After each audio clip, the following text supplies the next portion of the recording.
Pinatatawag ng Land Transportation Office ang isang pick-up driver na naglabas ng baril at pinagbantaan umano ang nakaalitang tricycle driver sa Quezon City. Sinusubukan pa makuna ng pahayag ang pick-up driver. May unang balita, si Bon Aquino. Sa video na ito, makikitang may hawak na baril ang driver ng isang puting pick-up. Kausap niya ang isang tricycle driver. Ito may baril, oh. Sumakay ang lalaki sa sasakyan at matagal pa bago umalis. Ano, hindi naman nasagi.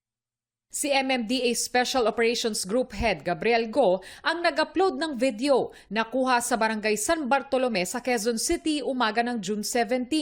Hindi rinig sa video ang kanilang pinag-usapan pero kwento ng tricycle driver. Una silang nagkasalubong sa two-way na kalsada sa barangay Nagkaisang Nayon. May nakapark daw na sasakyan sa lane ng pick-up. Nakasalubong niya sa kabilang lane ng tricycle driver.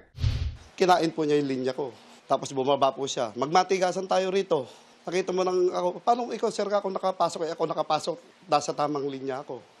Umatras na lang daw ang tricycle driver at pinaraan ng pick-up. Pero pinagbantaan daw siya ng driver nito.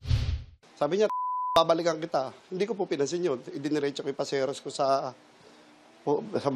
pagbababaan ng paseros ko. Nang palabas na siya ng subdivision, muli silang nagkasalubong at dito na siya kinat ng pick-up. At bumaba raw ito ng may dalang baril. Dito pa lang, kaya na kitang patayin. Boss, wag naman ganyan.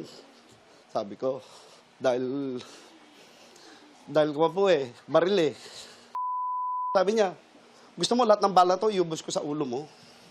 Hindi na po ako kumibo. Nung time na naglabas siya ng baril, anong naisip mo? Katapusan ko na. Bahala na, Lord. Niyalakas ako po loob ko dahil sa panganak ko. Kaya ako lumalabas. Takot ako pero pinakikita ko, kaya ko. Nag-report siya sa Novaliches QCPD Station 4 pero pinapunta siya sa barangay San Bartolome.